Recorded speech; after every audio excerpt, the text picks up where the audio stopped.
order to figure out where the Exodus actually happened, you have to figure out where the Red Sea crossing miracle happened. And there's multiple candidates going across the Gulf of Aqaba from Egypt into modern-day Saudi Arabia.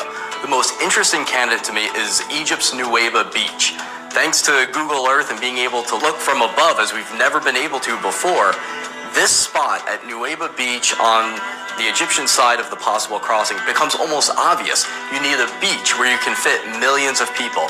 Those millions of people, the Hebrews, have to be blocked in by canyons, by the mountains, so that Pharaoh's army could have them trapped. The only place they could escape would be through the waters. And right at this location, amazingly, there appears to be an underwater land path. So if the waters were parted, they would need somewhere to walk to.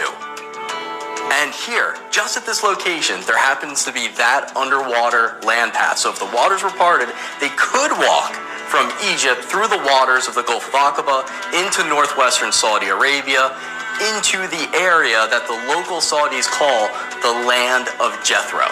By this underwater land path going from Egypt's Nuweiba Beach into northwestern Saudi Arabia, there are very interesting coral anomalies that look like the remains of chariots, specifically chariot wheels. And there have been metal detectors brought down by divers that detected circular patterns of metal within the coral. Now, a lot of this would disintegrate over time, obviously, but coral can wrap itself around an object and dissolve it and retain the shape.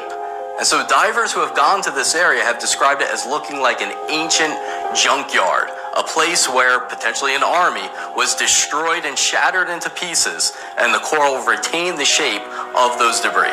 New research shows that Christian, Jewish, and Islamic sources for a long time have identified the real Mount Sinai as being the highest mountain near an area of Saudi Arabia called Al-Bad today. And if you go to Al-Bad today, the highest mountain is the Jebel al-Lawz mountain range, and specifically a peak named Jebel Makla, which means burned mountain. The reason it's called burned mountain is because it has a blackened top that makes it very distinct, and you can see it from far away. And so that leads people to see it and question, is this evidence of God descending upon the mountain in the form of a fire like the Bible says? The locals refer to this mountain as the Mountain of Moses. And they will tell you how generations after generations have known that this was the real Mount Sinai. In front of this mountain, just like the Bible says, you can see a collection of rocks that have inscriptions of people worshiping bulls. And the local tradition is that this is the golden calf worship site, to the point where locals will even suspect you of searching for gold if you go there. So we know from the book of Exodus that God tells Moses to set up an altar of uncut stone without steps at the foot of the mountain. And next to that altar to set up 12 pillars to represent the 12 tribes of Israel.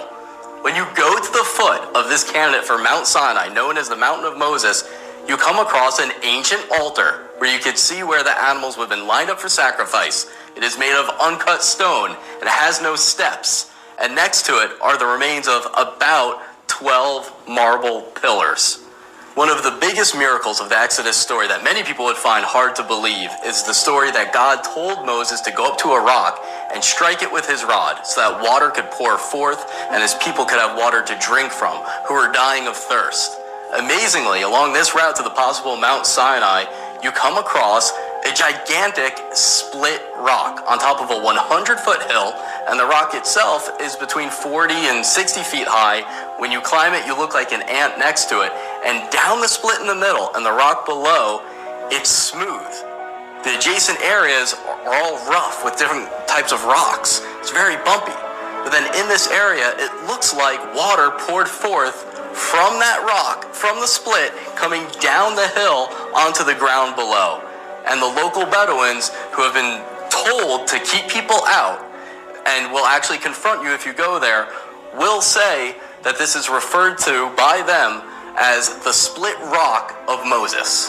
At one point in my life, I thought that as human knowledge developed and as science developed, we would move further from the biblical account, that those would look more and more like myth. Now I see that it's looking more and more like an accurate historical. In order to figure